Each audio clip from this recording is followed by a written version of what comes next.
Hello, good morning students. Welcome to my channel. Today in this class we are going to read chapter 3 When the Mob Count Did Not Tally of your new English fairy book. Let's start with warm up exercise. This is given on page number 42. ये chapter आपकी book में page number 42 पर दिया हुआ है. Imagine that someone in your family has just had a baby and you plan to visit the newborn in the hospital. आपको ये imagine करना है, कल्पना करनी है कि आपके परिवार में किसी के यहाँ छोटा बच्चा पैदा हुआ है और आप उस न्यूबॉर्न बेबी को हॉस्पिटल में देखने जा रहे हैं. Now, which of these do you think you should do once you are there? अब नीचे कुछ बातें दी गई हैं, आपको बताना है कि वहां जाकर आप इनमें से क्या करेंगे. Tick the correct sentences. जो करना चाहिए उस पर आपको टिक करना है. Let's read them. Speak softly. धीरे से बोलना है. यस, टिक करेंगे इस पर. Make noise to show your joy. अपनी खुशी दिखाने के लिए शोर मचाएंगे. No, cross it. Make way for patients and medical professionals.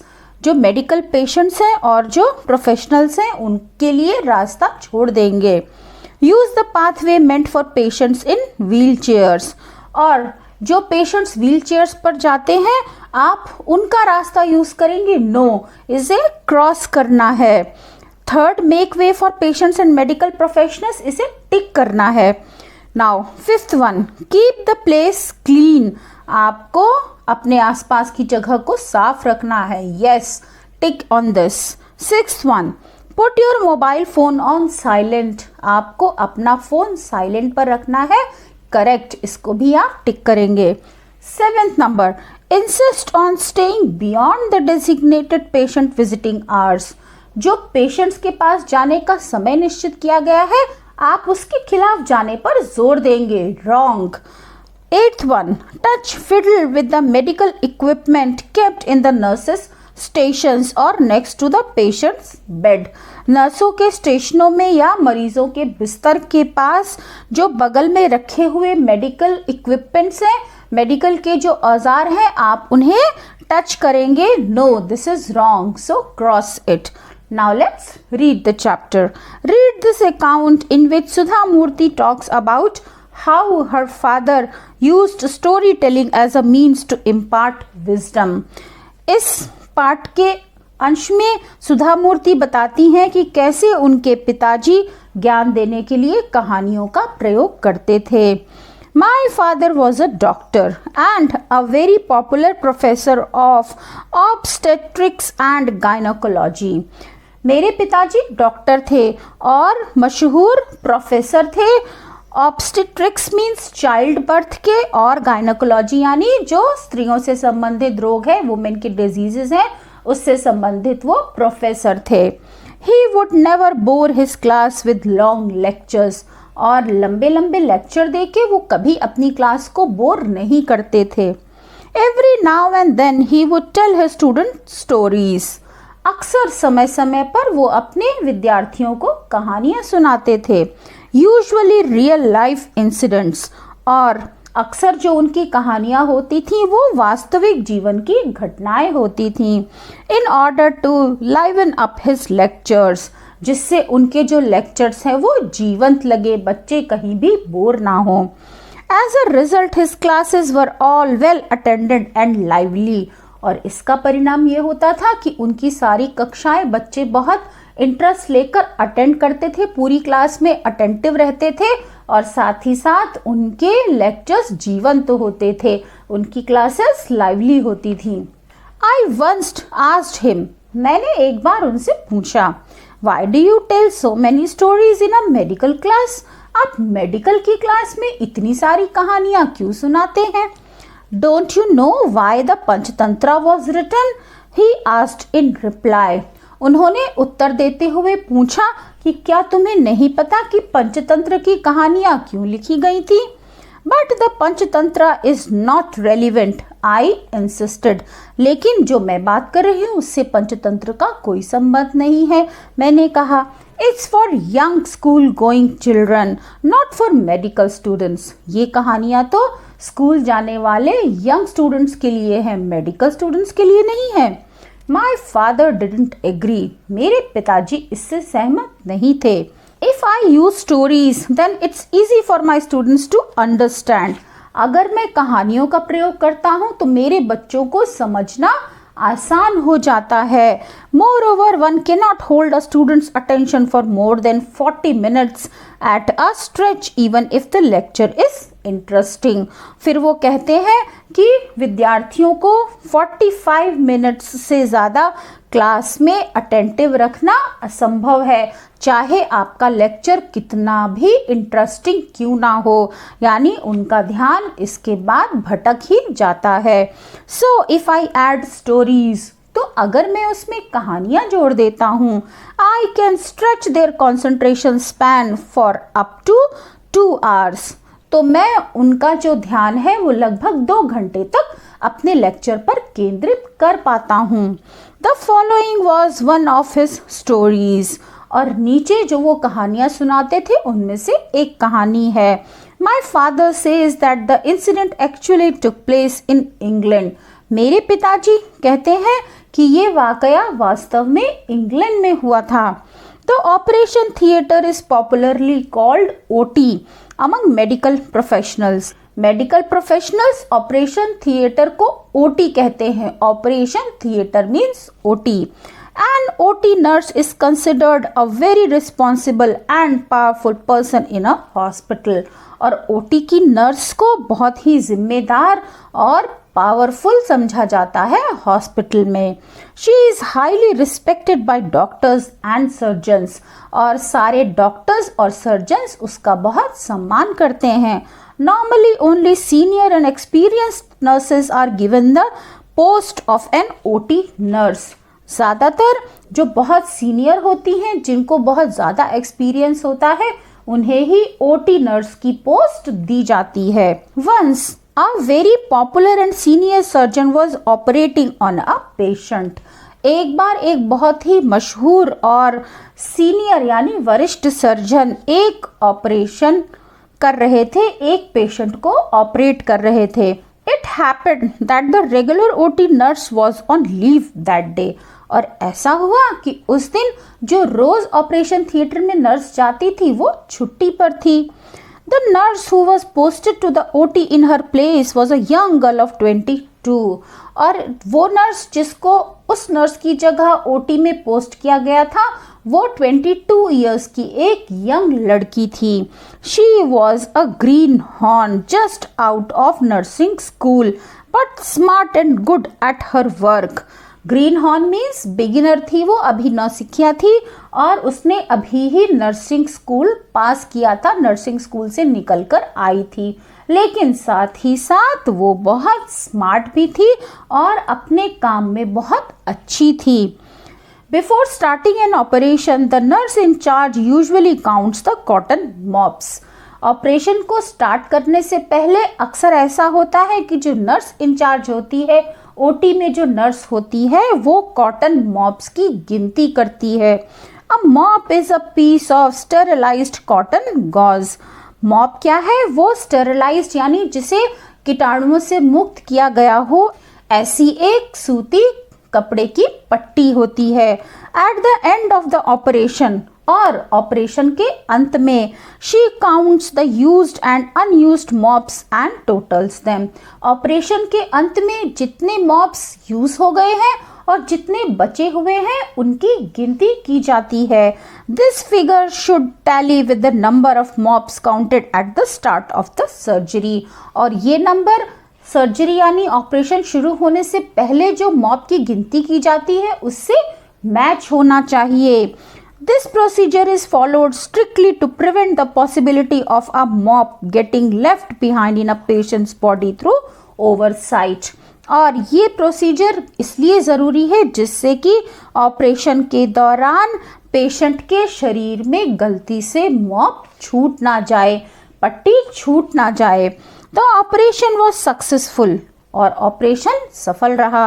And the surgeon was about to sew up and close the abdomen, और जो सर्जन था जो ऑपरेशन कर रहा था उस पेशेंट के पेट को सिलने ही वाला था, ऑपरेशन को क्लोज करने ही वाला था।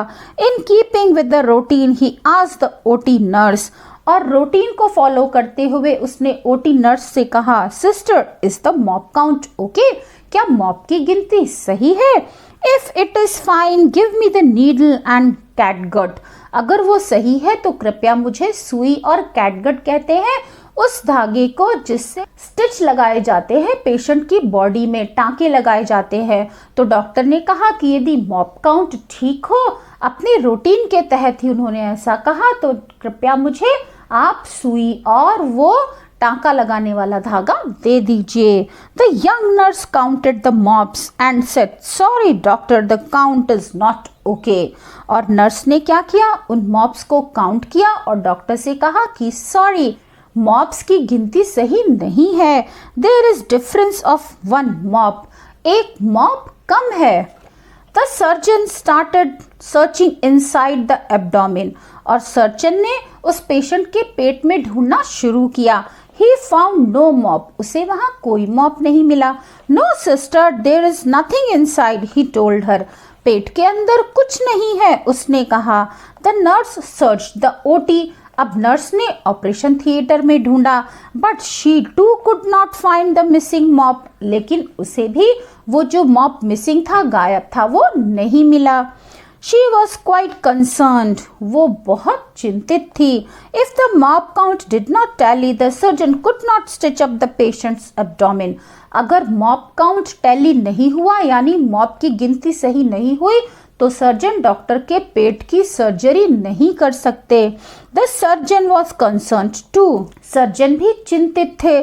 He insisted that if the missing mop was not found, then there must have been an error in the initial count.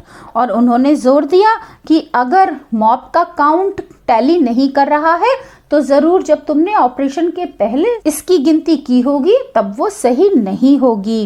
But the sister was very confident of her count. लेकिन sister को अपनी गिनती पर पूरा भरोसा था। And was quite firm that she had not gone wrong. और वो पूरी तरह से दृढ़ थी कि उसकी गलती नहीं है। The surgeon became impatient and said, अब सर्जन बहुत अधीर हो गया और उसने कहा, let's not waste any more time, give me the needle and catgut. चलो अब और समय बर्बाद नहीं करते हैं, मुझे जल्दी से सुई और कैटगट यानी टांका लगाने वाला धागा दे दो। But the sister would not agree, लेकिन सिस्टर नहीं मानी। Politely but firmly she said, विनम्रता से लेकिन धैर्य होकर उसने कहा, no sir, unless I find that missing mop I cannot give you the needle and catgut. जब तक मुझे वो मिसिंग मॉप नहीं मिल जाता, मैं आपको वो सुई और कैटगट नहीं दे सकती। The surgeon contained his rising anger and searched the abdomen once again. Surgeon ने अपने बढ़ते हुए गुस्से पर काबू पाते हुए उस पेशेंट के पेट में दोबारा सर्च किया, दोबारा ढूंढा उसने। Finally he said in a sharp voice, और अंत में उसने तीखी आवाज में कहा, I am the senior person here. मैं यहाँ पर ज्यादा वरिष्ठ हूँ, सीनियर हूँ। I am also responsible. मैं भी जिम्मेदार हूँ। Now I order you to give me the needle and catgut. अब मैं तुम्हें ये ऑर्डर देता हूँ कि तुम मुझे सुई और कैटगट दे दो। The nurse was in dilemma, but she did not change her stance. अब नर्स दुविधा में थी, लेकिन उसने अपना रुख नहीं बदला। The surgeon was really angry by now. और अब तक सर्जन बहुत गुस्सा हो गया था। If you do not obey my instructions, I will dismiss you after the operation, he warned. उसने चेतावनी दी कि अगर तुम मेरी बात को नहीं मानोगी तो ऑपरेशन के बाद मैं तुम्हें डिसमिस कर दूंगा, यानी इस नौकरी से बर्खास्त कर दूंगा। Now the nurse was worried, अब नर्स चिंतित थी। She was the eldest in her family and the only earning member. वो अपने परिवार में सबसे बड़ी थी और अकेली कमाने वाली थी। It would be terrible if she were to lose her job. ये बहुत भयानक होगा अगर वो अपनी जॉब खो देगी।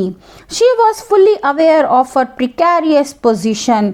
और उसे अपनी स्थिति का पूरी तरह से पता था कि उसकी स्थिति इस समय बहुत ही डेंजरस है, खतरे में है। But still she stuck to what she thought was correct, लेकिन फिर भी उसे जो सही लगा वो उस पर ही अडिग रही। Sorry sir, I cannot give you the needle and catgut. Sorry sir, मैं आपको नीडल और कैटगट नहीं दे सकती। It was an impossible situation, और ये असंभव स्थिति थी। The inexperienced nurse's apparent defiance had the surgeon fuming, और उस इनएक्सपीरियंस्ड यानी वो नर्स जो अनुभवहीन थी, उसकी बात न मानने पर सर्जन बुरी तरह से नाराज हो गया। He was so upset that he did not know what to do. वो इतना अपसेट था, इतना नाराज था कि उसे नहीं पता था कि वो क्या करे। He looked down in frustration, और उसने फ्रस्ट्रेशन में नीचे देखा। To his amazement, he saw the blood-soaked cotton mop lying on the OT floor like a wounded soldier on the battlefield. और वो हैरान हो गया, उसने ओटी के फ्लोर पर बेड के नीचे खून में डूबा हुआ एक मॉप देखा। उसे ऐसा लगा जैसे कि एक घायल सिपाही जंग की मैदान में जमीन पर पड़ा हुआ है। He was so relieved that the problem had been sorted out. वो चिंता से मुक्त हुआ कि अब समस्या का समाधान हो गया है। Hey, the mop is here, he exclaimed. वो खुशी से चिल्लाया, हे मॉप यहाँ है। Now the count is complete. अब गिनती पूरी हो गई। Give me the. Before he could complete the sentence, the needle and catgut were in his hands. इससे पहले कि वो सेंटेंस पूरा कर पाता, नर्स ने सुई और कैटगट यानी टांकी लगाने वाले धागे को उसके हाथ पर रख दिया। After everything was over, the surgeon called the young nurse aside and expressed his appreciation. जब सब कुछ पूरा हो गया तो सर्जन ने उस यंग नर्स को एक तरफ बुलाया और उसकी तारीफ की। He told her, उसने कहा, I'm sorry that I put extra pressure on you sister. मुझे माफ कर दो सिस्टर, मैंने तुम पे बहुत अतिरिक्त दबाव डाला, एक्स्ट्रा प्रेशर बनाया। Whether you were scared when I threatened to dismiss you.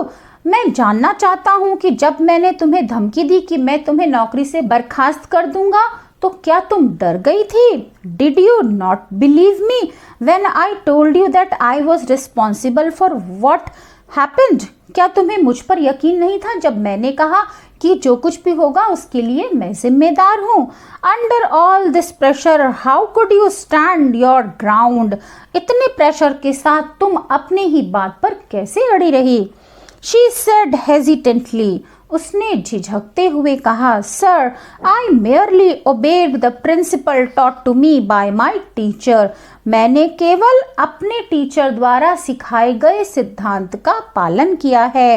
If the mop count is not correct then the needle and catgut should not be given to the surgeon. अगर mop की गिनती सही ना हो तो surgeon को, जो operation कर रहा है डॉक्टर, उसे नीडल और कैटगट नहीं दिया जाना चाहिए. When experienced teachers say something, then they must have their reasons. जब तजुर्बेकार टीचर्स कुछ कहते हैं तो जरूर इसके पीछे कुछ कारण होता है. I just followed my teacher's words. मैंने तो केवल अपने टीचर के शब्दों का पालन किया है. The surgeon was wonderstruck and immensely pleased. Surgeon बहुत आश्चर्यचकित था और साथ ही साथ वो बहुत खुश था. At the end of a story, my father would say, और कहानी के अंत में मेरे पिताजी कहते थे, each patient is precious. हर रोगी कीमती है. Be careful. हमेशा सावधान रहो. If a patient dies, it is just one more hospital death for the doctor. अगर कोई पेशेंट, कोई मरीज मरता है तो हॉस्पिटल के लिए केवल ये एक और मृत्यु है. But for the unfortunate family it is a permanent loss. लेकिन उस दुर्भाग्यपूर्ण परिवार के लिए ये तो स्थायी क्षति है, यानी कि परमानेंट लॉस है. So this was the chapter written by Sudha Murthy. I hope you have understood the explanation, students. In next video, we will do question answers of this chapter. If you like the video, then press on like button, share this video with your friends and classmates, and tell them to subscribe my channel. See you soon. Till then, bye bye. Have a good day.